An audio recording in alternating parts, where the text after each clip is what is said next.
Josh. Welcome to This Is Horror. Hiya.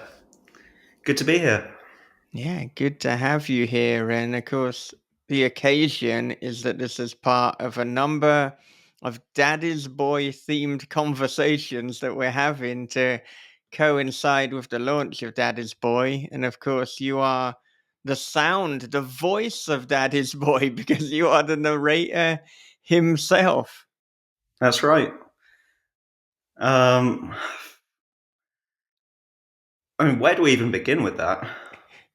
Well, I mean, we've got two choices essentially. We could begin with Daddy's Boy, or what I often like to do with This Is Horror is kind of begin with you and your early life. So I should backtrack. I don't begin every episode with you specifically, like Dean Koontz on, and I'm like, what do you know about Josh Curran's early life? But with a guest, their early life. So, what are kind of some of the memories during those formative years? And are there any early life lessons that you particularly remember growing up? Oof. Okay, that's a tough one. I didn't think we'd start with my life as a whole.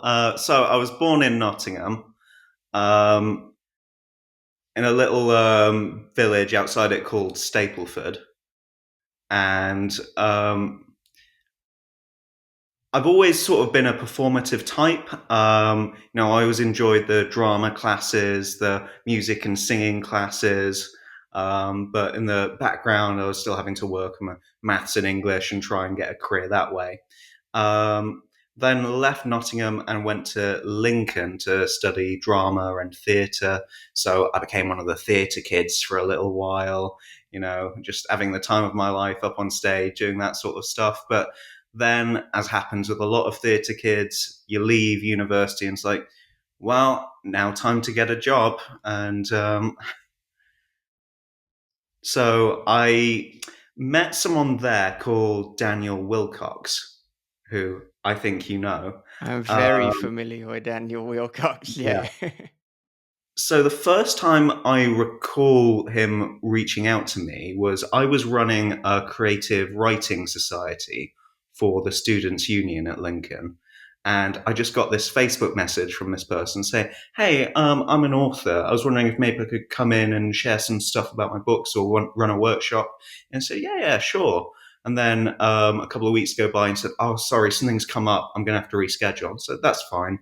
That's fine. And then a few more weeks go by and so that time we rescheduled for, sorry, I'm going to have to reschedule for another time and something's gone wrong with the book and I'm sorry, I can't do this. It's like, okay, that's absolutely fine. And then I was thinking this time, who is this mystery man? And then eventually I met him at this open mic poetry night, and I could swear I'd seen him somewhere before. And then I finally remembered him. During my freshers week, he was with this team of people who were going around doing chlamydia testing. They were like trying to get This every single. feels apropos for Daddy's Boy. I've never heard this Daniel Wilcox story, but Yeah. this is great. And so basically he was one of the people just going around getting everyone to do chlamydia testing. And so, that's where I know this author from. But then I had him as a contact, and eventually he put up a post asking for narrators for a podcast he was working on called The Other Stories. So I did that. I went out, I bought a new microphone, I set up everything up, did an audition for it, and it's like, yeah, sure, you can record this test story. And I did, and it was, I can't remember what it was called, but it was about this man who was undergoing a procedure to replace his head with a new head, or rather replace his body with a new body. And it had this crazy German scientist in it. So that was sort of my first experience of really doing audio narration and audio recording. Um, so I learned, since then I've done about 200, I want to say, episodes of the other stories, and a few other little podcasts as well. One of which you wrote a story on. called Miscreation. Yeah. Well, I mean, you may be doing a bit of a disservice to say that you did some narration for Miscreations, because that was your own That was, yeah. miscreation, as I recall. Yeah, so after a while with Hawk and Cleaver, who created the other stories, I went out. So at first, I was invited to a Christmas party at Acast, the publishers which Hawk and Cleaver were using at the time. I can't remember if they still are. And I saw they had a recording studio there, and they said that creators could just book it and use it for free. So I thought, well, why not? Now we've got that. And I had a bunch of contacts in London at the time who would happily do audio drama stuff. So I thought, you know what, let's make an audio drama podcast. We've got the time, resources, and it turned, as you know, it turned out pretty great. Yeah, I thought it was fantastic, and I mean, I wasn't planning on jumping into miscreations right now, and I did want to talk a little bit about Daniel's passion for chlamydia testing, something I didn't realize that he had until this I'm moment. sorry, But yeah. as we've gone But to miscreations, I mean, we quite a can few circle back listeners to will. chlamydia if you want. Well, I mean, there's always time to come back to chlamydia, so don't you worry. We've got enough time for that. But a number of listeners to this podcast may be familiar with Hawk and Cleaver's The Other Stories. I mean, the idea there is typically it's one narrator and there's some sound effects. It's very well produced. I mean, for me, I think the two kind of fiction podcasts within this genre that are the best are the No Sleep podcast and Hawk and Cleaver's The Other Stories. They're my personal favorites. But then Thank you. Miscreations, I mean, I think that was a level above, because not only did you have all the good things about, the other stories, but you had essentially a full cast. And I think just having multiple narrators on each track, it really took it to the next level. So, I mean, you only had 6 episodes of that. I was eagerly Only five. waiting. Well, you Yeah. had 5 and one that I apparently imagined. Maybe Dan penned it about chlamydia. And yeah, I was hoping for a season 2. I did periodically, ask Dan and Luke Condor, another one of the main players for Hawk and Cleaver, but it's So not happened. that's a sad story, I'm afraid. So the first series of Miscreation, it was 5 episodes, and I was basically just using, mostly using people from the university I was doing my master's at, friends, other contacts in London to do it, and it was taking up a lot of their time because producing an audio drama takes up a lot more time and resources than it does producing a single narrated episode of the other stories. So it's getting a couple of hours of these people's times to come into a studio, record, do re-records, do a bunch of retakes and everything. You saw it, you were there, and people coming in to do the episode you wrote. By the time it got to season 2, I felt I can't bring these people. Oh, sorry. The other thing is they were doing it for free. No one was being paid for anything other than travel expenses, if that. A lot of them just didn't bother asking me for them. I felt if I did it the second time, I would have to give them some compensation. Even if it was just the minimum amount allowed by the acting union equity. So it would be something like, I think at the time it would have been about at least £45 an hour. So what I did was I was getting a Kickstarter ready, and came up with a bunch of tiers, set a goal, and stretch goals for how many episodes we needed, and then I was ready to launch that in April 2020. Guess what happened? Well, Yeah. yeah, yeah. Oh The my pandemic goodness. happened.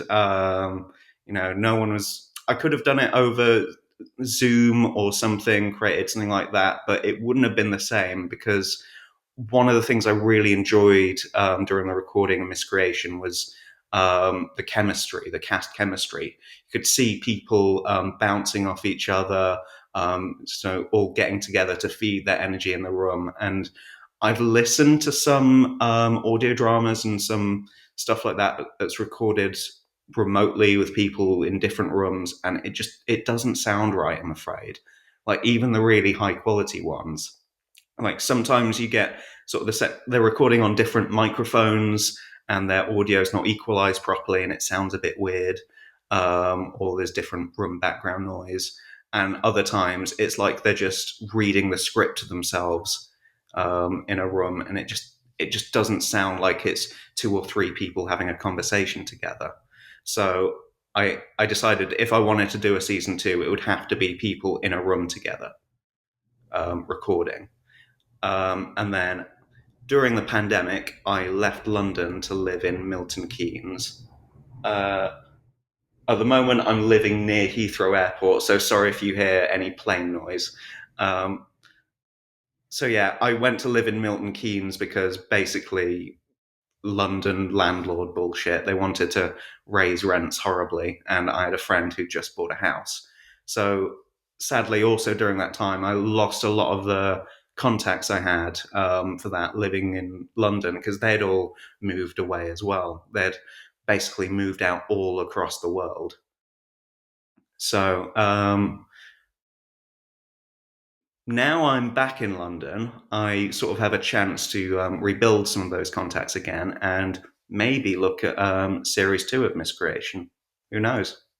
Wow, so that was a sad story that had a little Yeah. bit of light at the end that there could be a second series, but yeah, I mean these things like they're not only logistically difficult to do as you pointed out, but yeah, the financing is a whole other level when Yeah. you kind of factor in all the main players. And I suppose we should point out too, because you said, all the actors were doing it voluntarily. Like the podcast itself, it wasn't monetized. It's not like you got like a fat check or something, smoking your cigar as you got this free labor. So it was very much I bought the house with royalties from Miscreation. yeah, yeah, that's how you wound up living uh, not next to, I presume, Heathrow Airport. It would be Yeah, decidedly a couple of louder. houses away.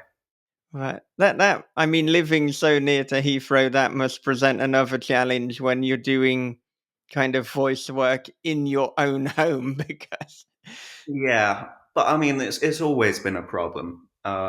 So I actually wrote an episode of the other stories, sort of similar to that, called The Perfect Recording, because during recording so many of their episodes, there's just so much going on outside. And it's like people decide to wait until I'm recording something to go out and either have a shouting match with someone, the cats and dogs start running around chasing each other, children screaming. I imagine you've had that sort of experience as well when recording stuff, right?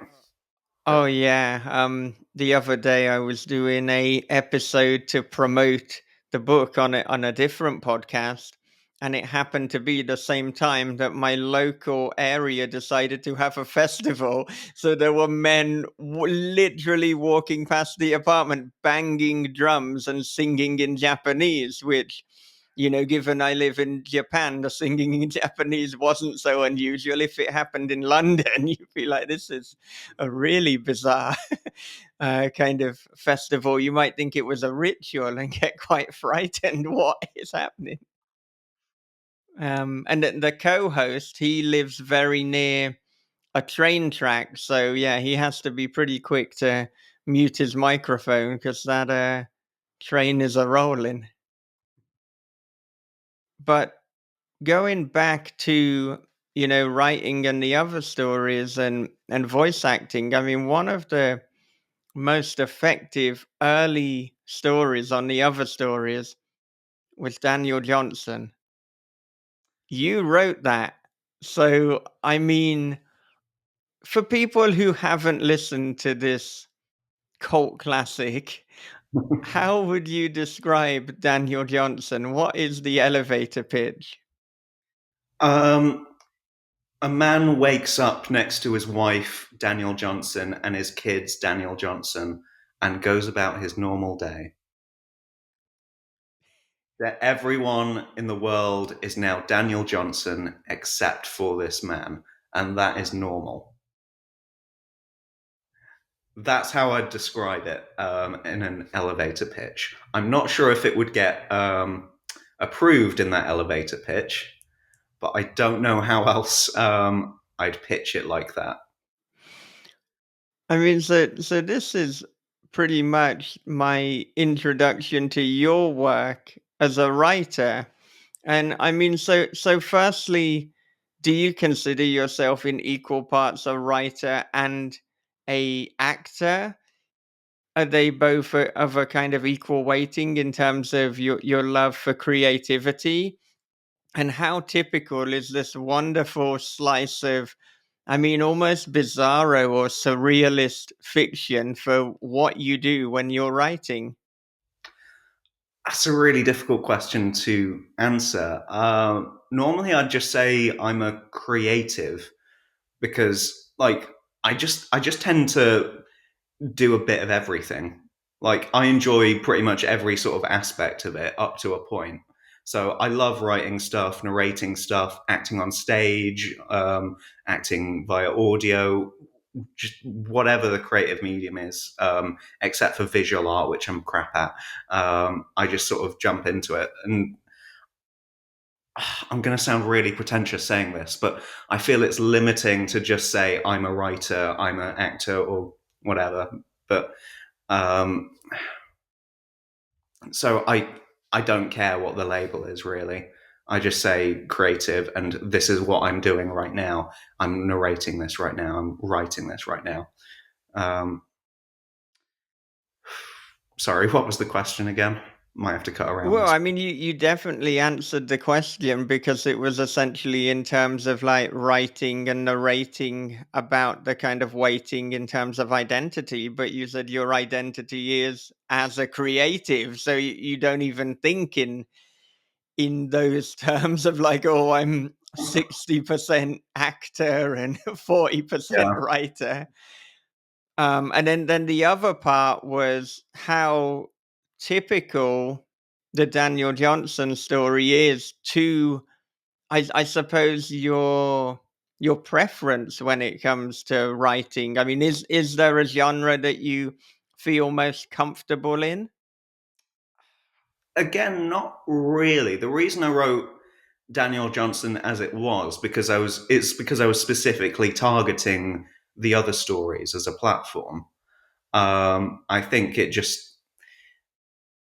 like because I've written a few others for the other stories as well, and they're really the only short stories I've had published specifically for that reason because I was targeting that podcast, which meant I had to target one of the genres they were publishing.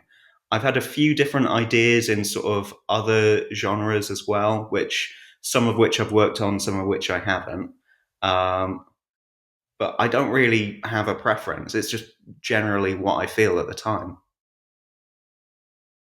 And So so, I feel comfortable writing in pretty much any genre. yeah, yeah. Were you surprised by the reaction to Daniel Johnson? Yeah, I Yeah. think that was one of the biggest surprises because, like, the first sort of hint I that something had happened was like Luke sent me a message sort of after he read it and just said Luke Condor, the one of the creators of the other stories, messaged me saying, "Josh, I really love this one. It's fantastic. It's going to be really popular, I think." Which he hadn't said for any of the other. I mean, he'd received them nicely. The other stories had written for the other stories, but this one is like a special message he'd sent. Initially I thought, okay, like he likes it, it's going to be good. And then just after it published, I just went on Facebook and saw like a billion notifications, and most of them had the word Daniel Johnson in them. And at first I was like, oh my god, this is incredible. And then after reading about 50 of the comments, like, oh god, so much pressure. Like they're asking for a sequel already. What? But yeah, people loved it, and I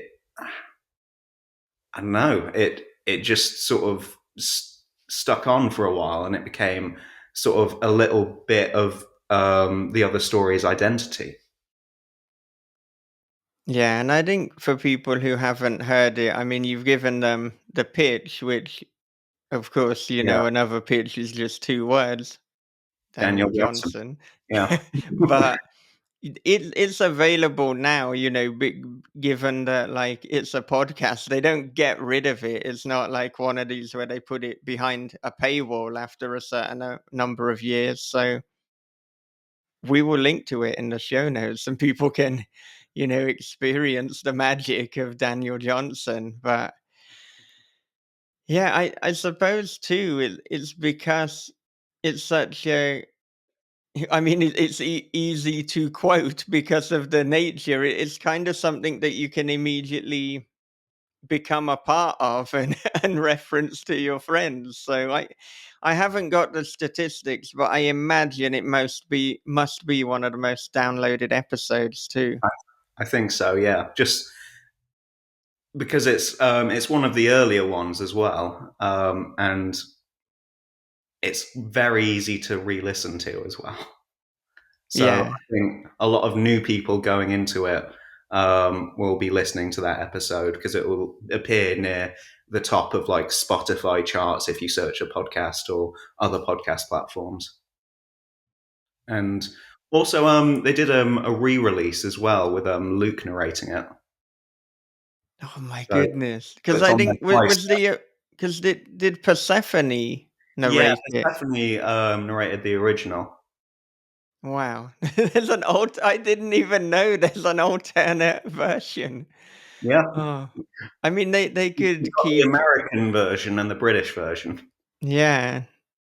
We need the European version now. They could Yeah, we just need to every localize it. 5-year anniversary get a different Daniel Johnson to narrate it, Yeah. Which or goes lack of against the Daniel idea of Daniel Johnson. Johnson. It should be the same person doing it repeatedly. Well, yeah, yeah, I guess so. and and we mentioned miscreations before. What I didn't notice when we were talking about it was it looks like, unless I'm mistaken, do you have a miscreations thing in the I do. background? It almost look is it like a framed print or is it a It special is. kind of CD or what is that? It's a small canvas, and it was a prototype for one of the Kickstarter goals. So I bought that to see what it would look like, and it turned out great. And that's now the only one. Yeah. So you need to do this Kickstarter. We need to do season 2. So there it is in the background. Yeah. Everyone, note you might get a small canvas of the logo at the time, which because of the rights to the logo, I might have to get a new one. So that might be outdated as well. Yeah, it's gonna be dodgy grounds if you give away a canvas with a logo that you no Yeah. longer have the license to. I Hmm. think that Norman from Daddy's Boy would probably do it, but you shouldn't take your life lessons from him. Yeah. Maybe we should do a life lessons book for Norman. I mean, with Daddy's Boy, the success or lack thereof will determine kind of what happens in the future. Because I mean, everything I've done up until this point has been kind of more in horror. And even though there's always been dark humor, it's not been like the whole book was a dark comedy. So, I mean, my previous book, House of Bad Memories, I'd say that was a dark thriller with comedic moments. But Daddy's Boy, I think it is a dark comedy with elements of thriller and crime. So, if there's a demand, if people say this is what they want, then I mean, there's got to be a Daddy's Boy too. And yeah, I like the idea of dreaming it gets so big that there's mileage for a non-fiction book by Norman with his life lessons. Yeah, I I don't think that anyone should. should follow them, but it could turn people's lives around if they just do the reverse as to Yeah, what he tells you to do. Get it's Wild good Bow for to the do a public forward, record, maybe. regardless. What was that? Sorry. It's good for the public record, regardless. Yeah, yeah. Of course, if it gets really big, then we need someone to record Collins' hip hop album. Finally, from TikTok Well, to the big leagues. Which you had to rap for the recording. did. Uh, are we going to get into Daddy's Boy now and Well, I the, mean, the gangster rap scene? yeah. I do want to talk more about your creative, like, life and how that kind of works. But yeah, fuck it. Let's go to Daddy's Boy right now. So, had you ever, as part of narrating a story, been asked to rap in the middle of the story before? Surprisingly, no. No, so Um, there's a first. so how shall we start from when you gave me the text of the book? Because the other thing to mention, this is also the first audiobook I've ever recorded. Never, Yeah. I've done a bunch of other stories and blah blah blah, so on. I've probably done the length of a couple of audiobooks in total, but first time sitting down and just doing one solid audiobook. It's definitely an experience. So you sent me the text of Daddy's Boy, and I got it up on the big screen and read it in a few different sessions. Some of it I read it on the tube, which I learned was a bad idea. Um, because basically there were just some bits which I was just laughing out loud at, and just if no one asked me, but if they had asked me, I wouldn't be able to explain it to them without Yeah, looking and like a and ironically, even if you'd have said, "Well, just pick up Daddy's Boy" by Michael David Wilson, at the time they couldn't. So it's like, is this guy just crazy? He's yeah. invented a book that he's telling us he's laughing at. Let's just get away. Yeah. So yeah, I read through the entire thing in a few different sessions, and sort of in I had two processes going as I was reading it. The first was reading it for the enjoyment and the fun, getting to know the characters, blah blah. And the second process I had going on in my head was, how do I record this as a book? What's this character? Who are they? How do they sound like? How do I do this? And then going through that, and we get to a point where there is a character doing a gangster rap on TikTok. And process one, enjoying the book, was laughing, going, "Oh, this is amazing." And process two was going, "Oh God, oh God, oh God." Um, it's like, and then I sort of came to the conclusions like it's meant to be cringy and terrible in the story, so I can have as much fun with it as I want. And as you describe the character, something like not hit puberty yet pitch. Is that right? Yeah, Uh, I believe his voice is high as his someone whose balls have yet to drop. It's that's something it. along those lines. Yeah. So then I sort of had to determine how high is that, and You don't um, measure people based on how low their balls are hanging. You can't just like look at someone and be like, "Oh, that's about a mid-30s ball drift," as we call it in the trade. so I think before I even finished reading the book, I just started practicing some gangster rap in falsetto, which was an experience, and then just sort of deciding what pitch to keep it at. I think in the end, I even after my first record, I re-recorded it again to bring him in line with how he sounded later, because I think the very first time I recorded it, he was so high, balls yet to drop. But when he appeared later in the book, he just sounded, and he's meant to sound annoying, but like so annoying the listener might have just turned off at that point. So I sort of re-recorded to make him a little bit lower, but still balls not yet dropped.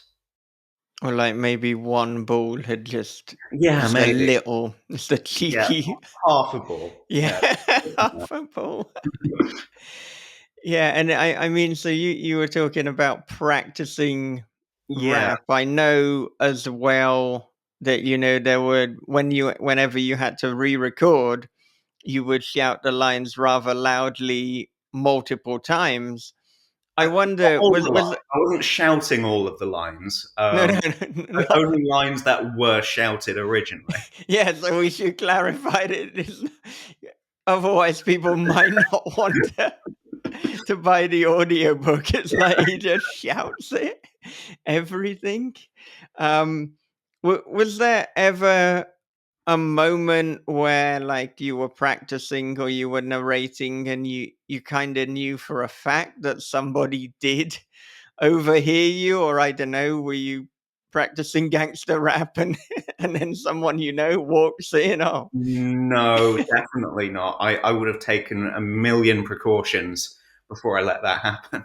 Doors locked, everything closed, going around making sure every window is closed, um, making sure I record at a time where I hope my neighbors aren't in. Just, yeah.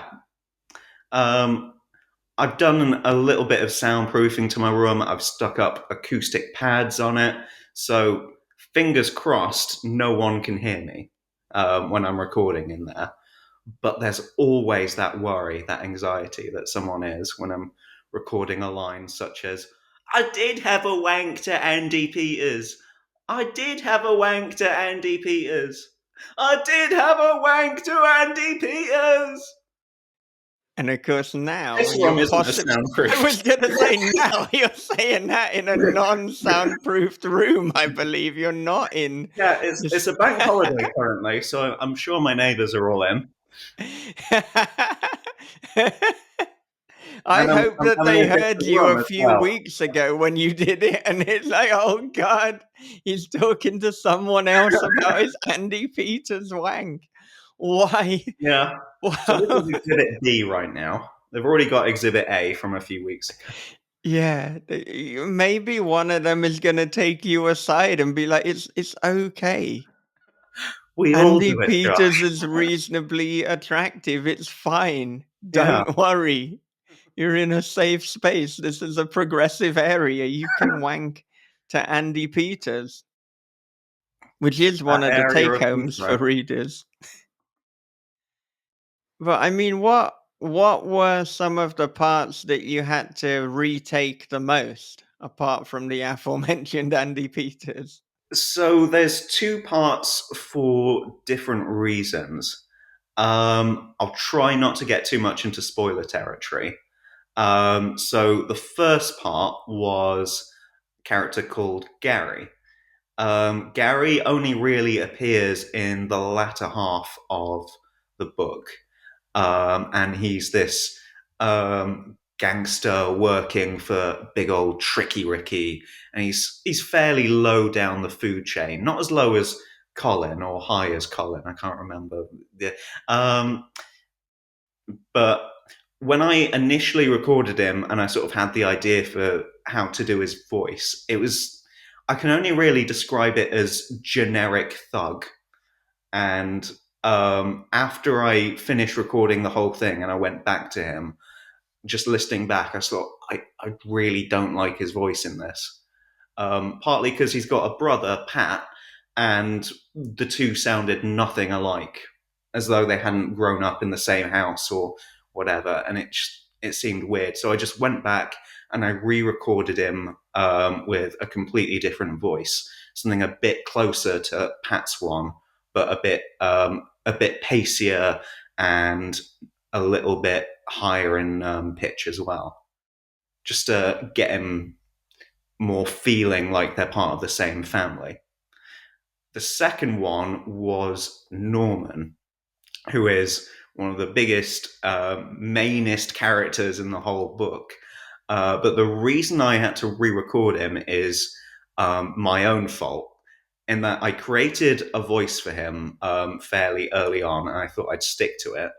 But what inevitably happened is I didn't stick to it, um, just because he's in it a lot, and I think when you go away from a project for a day and come back, sometimes things get, I don't know. Basically, I just forgot how to do Norman's voice between some of the recording sessions, and he turns a little bit Londoner.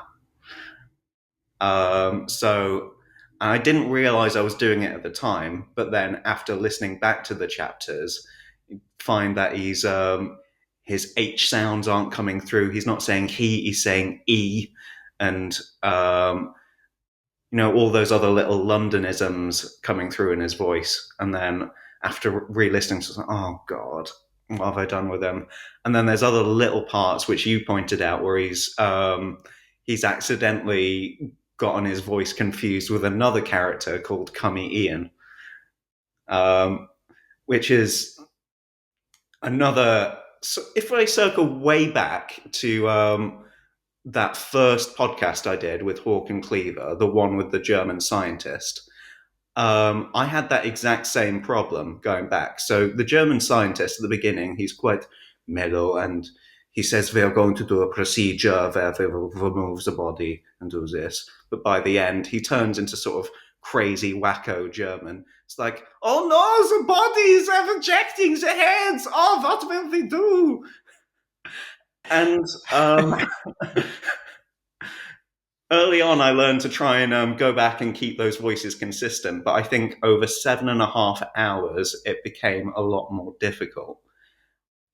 And so what effectively did was went back through all of Norman's voice and picked out the samples where he turned to Londoner or something else had gone wrong with them and just re-recorded all of that.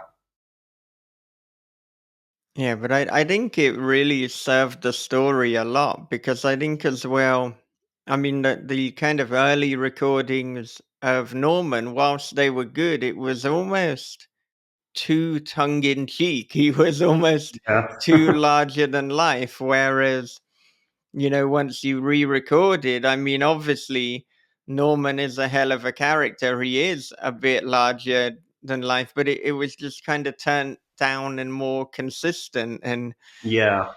yeah, I guess what you can do for a 20-minute story, a 20-minute episode of the other stories to maintain consistency for this kind of bombastic accent. I mean, yeah, it's gonna take its toll on you and maybe the listener as well. I got 7 hours of You need this, to put a but warning on this. right, yeah, there need to be several warnings. I mean, it's called Daddy's Boy, which I hope serves as an all-encompassing warning in general. But I think, what one of the things I absolutely love about you as a narrator, and we probably see it more in Daddy's Boy than a lot of your other work, just because of how many characters there are and how long it is. But is the sheer variety of accents and voices, which you did incredibly well. And, Thank you. sometimes, I mean, oftentimes, in fact, you're listening to an audiobook, and if you weren't paying attention, it might be difficult to know, okay, which character is talking right now. But you're gonna know when Norman is talking, you're going to know when Wentworth is talking, and you're sure as hell gonna know when Colin is talking Or rapping. or Or rapping. Yeah. his version of rap. Yeah. Yeah. And I don't know, you did it so well as well that I was laughing several times during, the listening, and I thought, am I being a complete dickhead here? Because on multiple re-listens, I'm laughing, and like obviously a lot of it is because your performance is so good, but I'm like, I wrote this. I know that the joke is coming, and yet here I am laughing as if I've heard it for the first time. This is I so think it's absolutely pretentious. fine to do that. Yeah. And especially that penultimate chapter where it goes absolutely off the wall. So chapter 36, as we both almost know it word for word now, I think. Yeah. So when I was doing that first read through, thankfully I was at home at the time, not on the tube.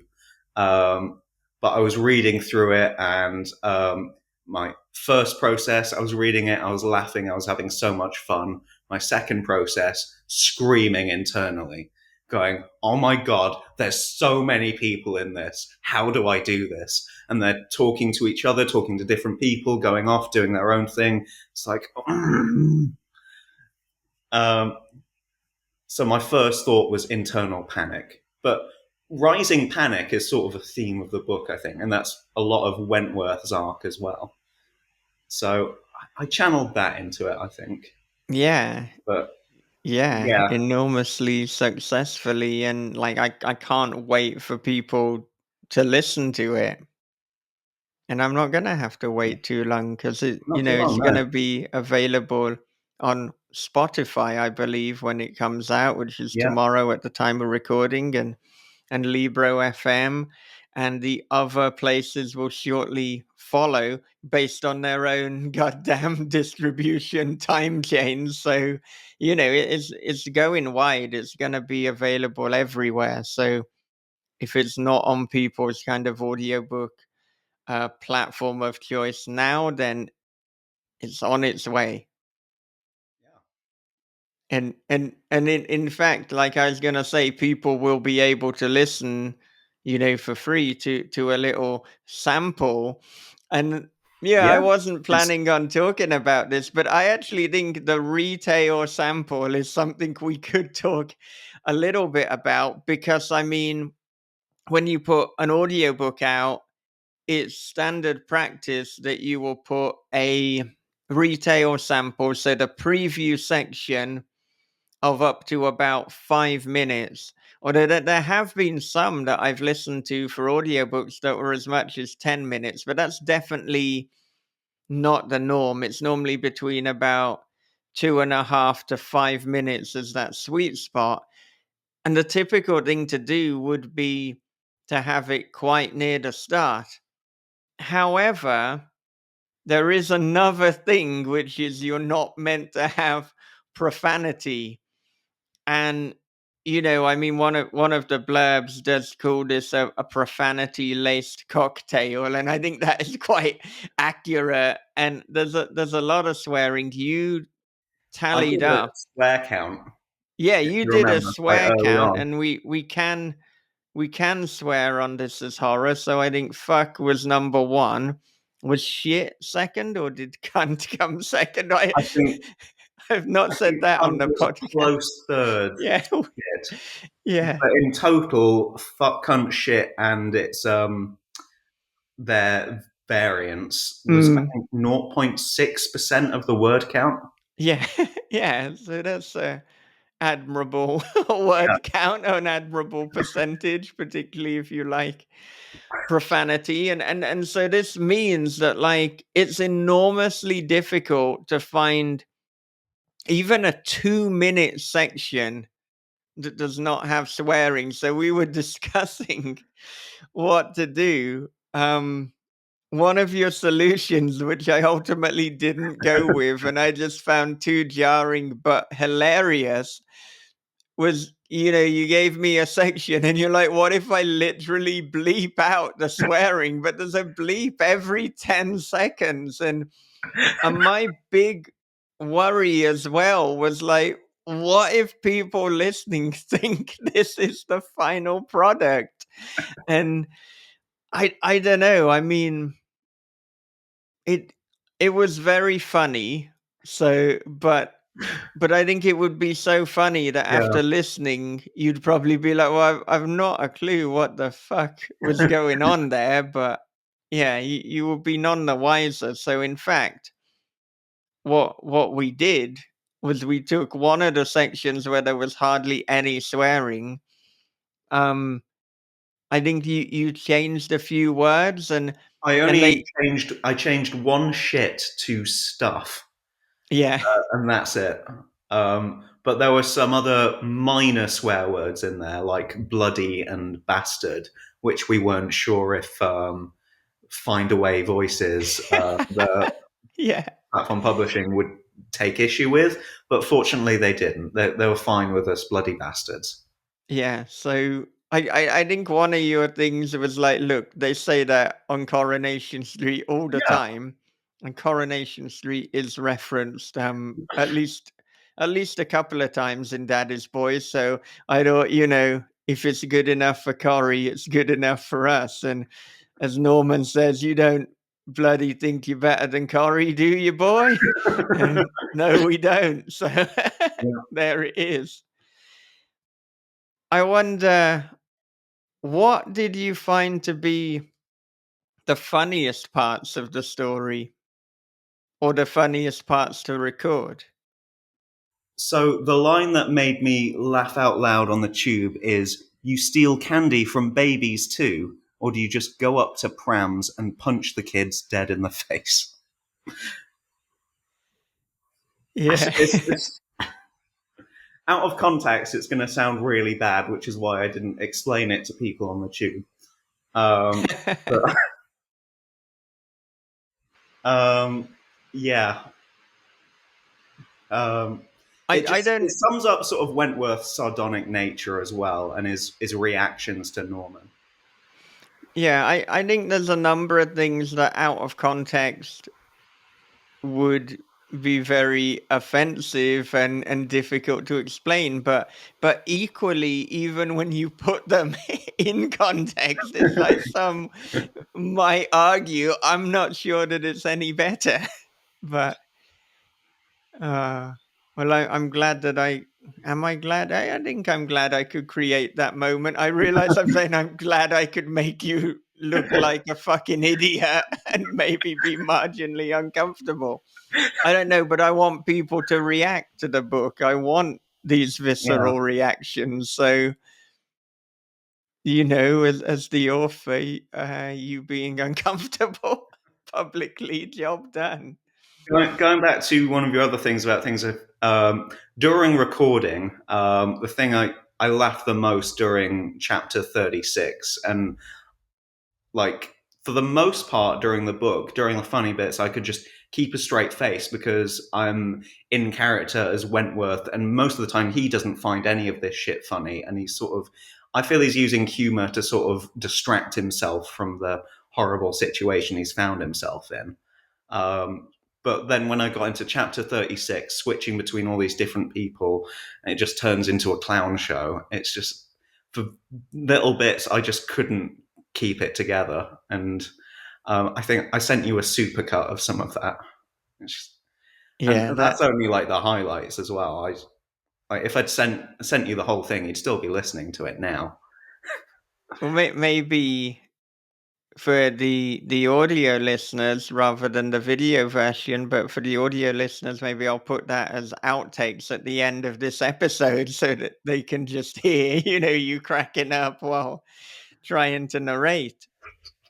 Now, I wonder, as you said, this is your first. Oh, wait. That last bit, I think there might be a spoiler in and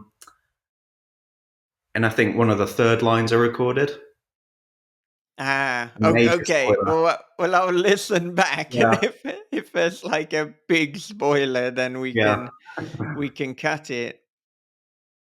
Now, this is your first kind of full length audiobook, but as you said, certainly not your first rodeo in terms of recordings. You've done, I think you said, over 200 for the other stories. You've acted in numerous plays. So, you've had your own podcast, Miscreations. But I wonder, kind of having put this audiobook out into the world, what would you say are some of the do's and don'ts of recording an audiobook, and what kind of lessons might you take forward for future projects, either things that you're like, you will absolutely do that, or, well, do's and don'ts again, I'm just fucking repeating myself. I'd say do try and get everything right the first time round. You won't manage it. but at least try. I think if I'd done a bit more preparation on, for example, Norman's voice, I think maybe I could have kept it more consistent throughout that, maybe practiced more throughout the days leading up to the recording sessions. It might have saved me a bunch of time in the end, going through and doing it. Second, try and keep as word perfect as possible, because as you pointed out in various notes, sometimes my brain sort of sometimes auto corrected a bunch of things to how I might personally pronounce stuff. So for example, towards, I accidentally kept saying toward a bunch of times, and just loads of other little words as well, which ended up having to go back and re-record as they were actually written. Don't start a recording session immediately after having a big meal. I mean, Uh, that's good advice. yeah, Yeah. I feel it should be like really basic advice for most people, but like I think I did it once during this session just because I was being dumb, and but yeah, after doing that, just sort of like your voice just it isn't the same. Just like you'd go into the session, just like chapter 5, Wentworth was. Um, Sounds like I'm my not. gran Yeah, is on the line. and I think after doing one audiobook, I'm definitely not the right person to be taking do's and don'ts from. Um, Yeah, I think what we have is a incredibly polished and professional kind of final product. And I know, when people are working with me, I know that I'm incredibly pedantic and I call kind of things out. And so, yeah, I I mean, think you absolutely should be, because you don't. It's being released under your name and my right. name, and we don't want to put something out there which is amateurish, like in sound quality or anything. So you're absolutely right to be pedantic about those corrections. Yeah, well, thank you. Not everybody agrees with that assessment, but that has always been my approach, and I've been very kind of direct about it when Yeah, working with people on anything. I want to get things right. I am a perfectionist. But yeah, what we have done with Daddy's Boy is, yeah, it's remarkable. I'm very proud of it. And I'm hoping, and we've said, hopefully, fingers crossed, working on some other things in the future. yeah, And this isn't, the first time that we've worked together in terms of, you mentioned Miscreations, but we did a number of things with the other stories. Like, I know that you narrated my story Legend.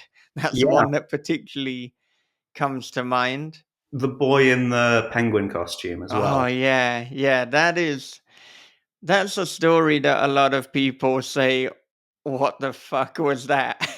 you know. I mean, having worked with me on these things before, like, how did you react to Daddy's Boy, when you read it? Um, I thought. I remember my thought process was, this is different but expected. It's like I remember sort of your writing style, from the projects we worked on.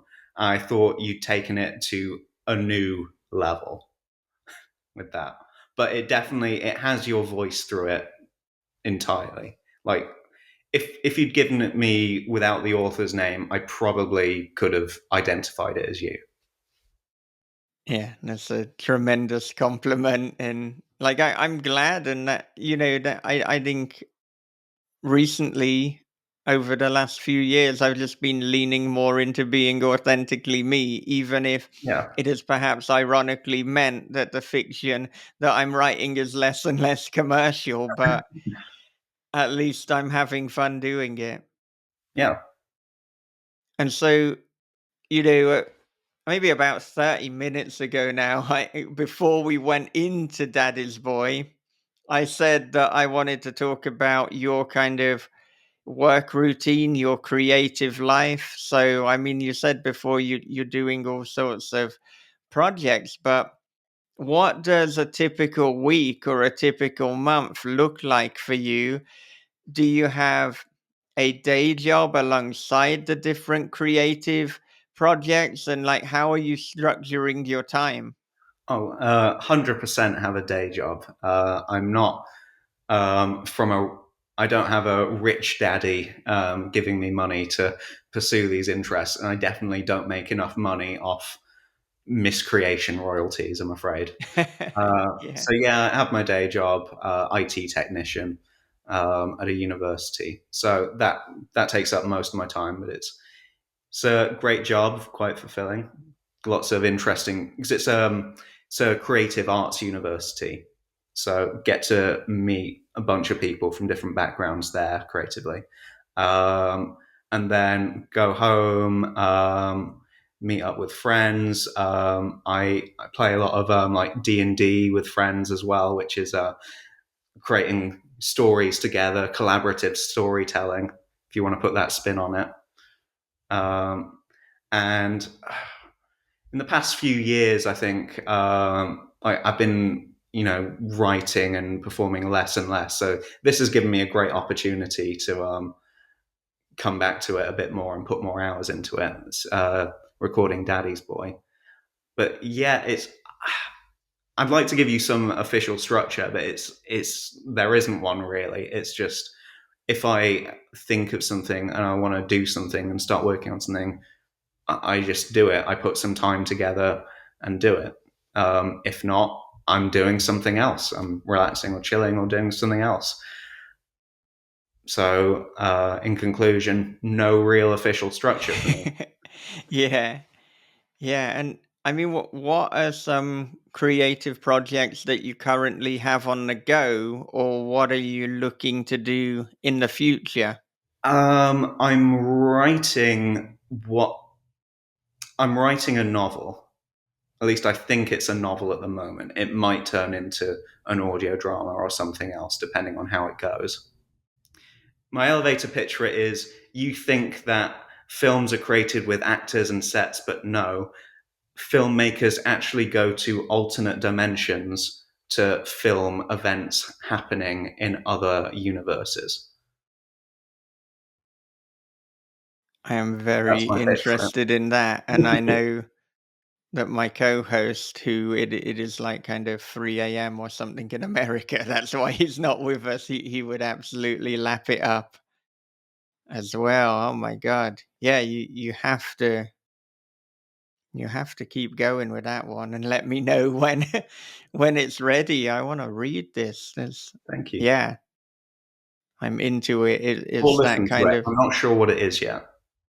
what did you oh yeah, Yeah. or the yeah, but yeah, that is that kind of futuristic kind of what the fuckery that's difficult to put in a neat genre box, but I'm Yeah. very much about it. It almost sounds like a Black Mirror episode. Ooh, maybe. It's set in sort of 2010 because it's at the height of sort of the streaming wars, sort of between Netflix, Amazon, and this third streaming company I've invented, which the main character works for. So the idea is that they're trying to get new and original shows by going to new and more dangerous places.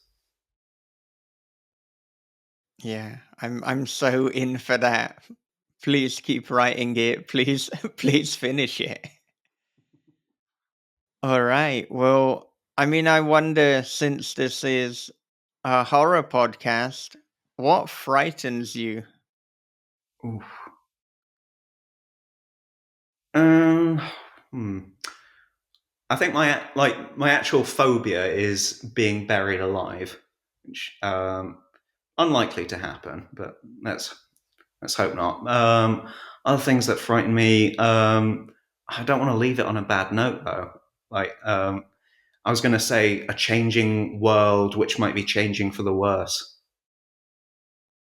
Well, I mean, don't That's worry, my because thing. there'll be another question, so Yeah. we're not going to Okay. just Good. end the episode. But yeah, I mean that is like a very reasonable fear, and I feel almost like a universal fear, and it seems like one that has happened throughout the ages. But I suppose because we don't know what the future holds, there's always that possibility. Is this changing for the worse, and is it going to be irreparably damaged? And as an optimist, I would say I hope not, but Yeah.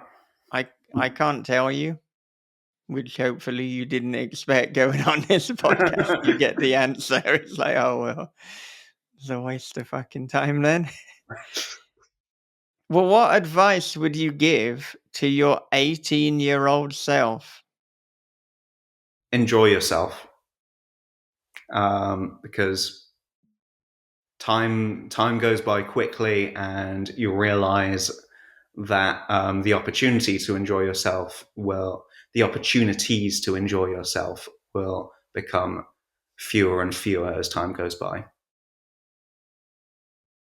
Yeah, I think, yeah.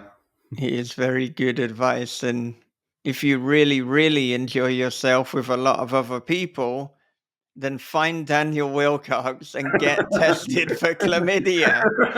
Bring us back full circle. And yeah, I cannot believe that your origin story meeting Daniel Willcocks, because I first met you because of him, and you met him because he was going around encouraging people. Next time he's on the show Yeah. or I'm on his show, because I might be on the other stories to discuss Daddy's Boy as part of the occasional interview series that they do. I need to ask him about that. Is this a Yeah. passion? Why did you I'm not sure if he's still doing it. I don't think he still is. doing it? He's still right. He's right now at a Yeah. university campus. I mean, maybe he felt guilty. Maybe maybe we don't need to go there, but it's implied for the listeners. He was much younger at the time, anyway, as we all were. So Yeah. it is less sinister than if he felt guilty now and was going to universities trying to see if freshers could get tested for chlamydia. There was no chlamydia in Daddy's Boy. There were a lot of No like mention kind of it. of bodily fluids and functions, but no reference to chlamydia. Did Norman ever have chlamydia? I In your opinion? mean, I'm sure that he did, but it's not explicitly stated in the text. But I mean, he was It the feels like talk of something it should Bodmin about. Beach in the 1980s. So, and the Yeah. way that Norman was conceived was the back of Helford's car park. So he doesn't strike me as somebody who is particularly um like indulges in safe sex practices. Let's put it like that. And he Yeah. had a go on not Collins, Cummy I was Ian's going to say, mum. what? Or he maybe had a go on. He could have had a go on anyone. He was very Yeah. prolific. And on that note, Yeah. where can people connect with you? The only social media network I'm on currently, I think, is Blue Sky. That and LinkedIn. But I don't really use LinkedIn that much. But yeah, if I ever post any updates, you can find me on Blue Sky. And are you open for commissions or kind of narrating opportunities if people are interested? Absolutely. Yeah, if anyone can just contact me via Blue Sky, we can discuss it. Okay. What is your blue sky? Because I know it's not the easiest name. I I don't know if people are gonna be able to should have find learned that. this off Just by heart. Well, it's quite easy to remember. It's JC, spelled JAYCEY, 589.bsky.social. Nice and easy to remember. Why is it 589? I don't know, it's a number I've used for like a bunch of different accounts over the years. Just because Josh Curran's never been available. Someone else has got to it before me. Well, just as long as you're not also giving us like, your PIN code or your password. It's like, oh, 589 when you're asked like add a number to this password is Yeah. One of my yeah. first emails included my like the full line of my address at the time, which I created when I was like 7. But I've since learned that's not a good idea. Oh my goodness. Yeah. There's a story to be had there, and it is a story of home invasion and trauma, I think. Well, do you have any final thoughts or final requests to ask of the listeners and viewers? I'd say go check out Daddy's Boy on Spotify or Audible or wherever you get your audiobooks from. And if you want to listen to the first chapter for free, I believe you can listen to that on your Patreon, Michael. You certainly can. Patreon.com/Michael David Wilson. This was not pre planned. I didn't say, like, I'll give you an extra tenner, which Yeah. Norman would probably do if, like, your final thought is promoting the book and Yeah. mentioning the Patreon. But yeah, it's absolutely true. All right. Well, thank you again for joining me. Thank you.